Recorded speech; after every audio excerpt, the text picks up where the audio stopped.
Saudara, hujan yang mengguyur Samarinda 2 hari berturut-turut sejak Kamis dan Jumat 12 Agustus dan 13 Agustus 2021 membuat sejumlah titik langganan banjir tergenang dan mengganggu pengguna jalan di kota Samarinda. Masyarakat selalu mempertanyakan kapan pemerintah memberikan solusi soal banjir yang merugikan warga setiap hujan turun di Samarinda. Pagi itu sudah mulai berangkat jam 6:30 tadi sudah Pak.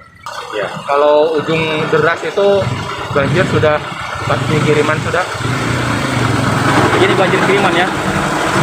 Kalau kiriman sih tidak juga karena ini juga hujan di Sempaja dan di ujung juga hujan deras. Kalau kemarin lusa itu di sini tidak ada hujan, tiba-tiba banjir karena di ujung kayaknya hujan deras. Kayaknya di ujung itu banyak yang ini dijadikan perumahan loh.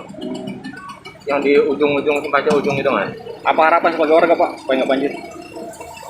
Ya itu untuk perumahan itu diatur lah dari pemerintah ke izinnya supaya tidak terlalu ini ya, tidak terlalu banyak yang gundul-gundul itu hutan-hutannya itu Mas yang dibikin perumahan itu. Ya sama ini sampah-sampah ini mudahan warga membuang sampahnya juga teratur lah, tidak diparet-paret. Ya kalau dari sisi usaha sih rugi juga Mas. Orang anu kan jadi malas keluar, mau mampir-mampir juga ini kan agak malas kan karena banjir. Ya, Tapi ini langganan sini ya daerah ya? Langganan banjir. ini ya langganan dari dulu sih selalu banjir. Ya. Wilayah Samarinda, familiar sebagai langganan banjir sejak dulu hingga kini, adalah wilayah pemukiman warga di sepanjang Jalan Sempaja dan Bongkuring, Samarinda Utara. Titik-titik ini hujan turun sedikit saja, dipastikan jalan umum dan pemukiman warga terendam air bah. Gimana Bang? Sudah ada perhatian karena katanya langganan di situ banjir itu di 2 titik yang saya sebutkan tadi itu, Sempaja sama Bongkuring itu yang gunung-gunung. Ada penanganan pemerintah dari perencanaan sampai melaksanakan yaitu perbaikan drainase ya. Kemudian juga meninggikan jalan ya. Tetapi ternyata bahwa kita membangun atau merawat drainase itu kan tidak harus potong-potong gitu. Itu berangkat dari hilir sampai hulu. Nah begitu kita perbaikan di situ, ternyata di hilirnya Jebol. tidak seperti itu, penyempitan terjadi. Maka ketika ini parit sudah dilebarkan, ketika dia hujan menampung, dia nggak bisa tersalurkan. Jadi bottleneck besar di sini, kecil di situ.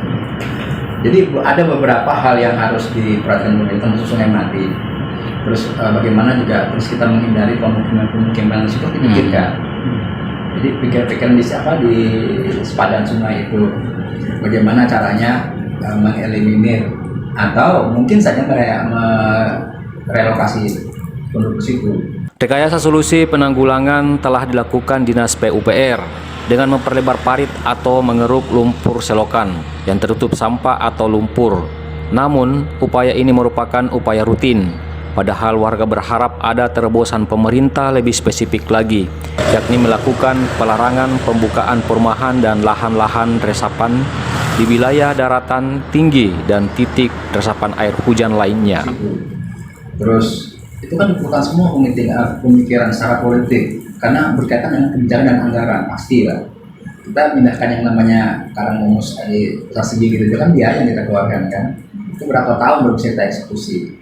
Nah, masalah kita yang ada di Samarinda melalui banjir itu salah satunya faktor itu, bagaimana sebenarnya merelokasi masyarakat yang tinggal di sepanjang sungai. Kemudian bukan apa istilahnya itu ya. Jadi mengembalikan alam itu, sungai itu menjadi seperti alam awalnya gitu. Nah, itu yang jadi pokok. Apakah itu bisa kita laksanakan seperti itu? Ya tidak. Kita harus pikirkan bersama-sama. Ada akademisi, pemerintahan, ahli-ahli politik, ahli ekonomi, karena berkaitan dengan masalah sosial. Kita pindahkan masyarakat harusnya kemana?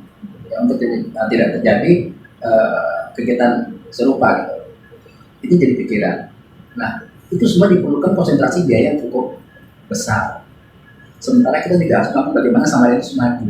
Ini saya kira PR yang paling konflik dan masalahnya cukup unik di Kota Samarinda. Warga menganggap penyebab banjir utama menjadi hal rutin setiap turun hujan lantaran tata kelola kota yang tidak sistematis. Pembangunan perumahan dan penyumbatan sampah di parit-parit utama dinilai warga sebagai penyumbang utama banjir di pemukiman dan jalan-jalan utama Kota Samarinda. Kota kita harus punya pure ini berpikir ke arah itu. Pembangunan jalan, tetapi PR kita terhadap ini harus jalan. Kalau kita melaksanakan tentang bagaimana membuat sungai jadi besar dan segala macam itu bukan pembangunan, tapi adalah PR kita, ya kan? Bangunan kita, kalau kita bangun terowongan itu pembangunan kita, mau bangun rel itu pembangunan. Yang namanya kita bikin besar sungai, normalisasi, relokasi penghuninya di sepadan itu. Bang, itu kan banjir rata-rata kiriman kelihatannya ya. Dan ada yang menyebut bahwa itu kan mungkin di hulu sana atau di atas gunung sana terlalu banyak pemukiman yang dibangun atau kemana. Itu ada arti anunya, Pak? Betul.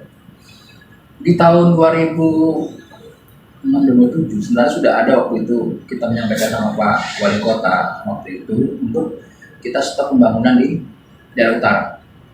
Karena itu daerah resapan. Jelas di paparan peta RT itu daerah resapan. Tapi di masa pemerintahan yang lalu itu ternyata lalai gitu. Untuk pembangunan berkembang terus.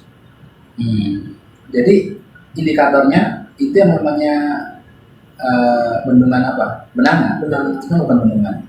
Berapa kemarin kami sempat saya diskusi dengan teman-teman BWS ya, Badan Wilayah Sungai itu, yang tampungannya awal sekian ribu kubik, sekarang hanya tinggal 300 berapa. Terjadi sedimennya tinggi, penyempitan segala macam. Kenapa terjadi perkembangan pembangunan? Nah makanya kemarin ketika ada RT RW ada pusat pembangunan di daerah utara, itu saya mengkritisi kalau bisa jangan kita arahkan ke daerah utara. Wakil rakyat di DPRD Kota Samarinda juga menyoroti buruknya tata kelola kota. Ketua Komisi 3 mengungkapkan pembuatan irigasi atau parit penyaluran diduga secara teknis tak bisa mengurai banjir. Hal yang jadi sorotan serius wakil rakyat ini. Maraknya pembangunan pemukiman atau perumahan oleh pengembang yang tidak tertata baik perizinannya merupakan pekerjaan rumah, instansi atau dinas pemerintah terkait. Sejumlah wilayah resapan air penuh dengan perumahan diduga menjadi biang kerok pemicu terjadinya langganan banjir sejumlah titik tertentu di Samarinda.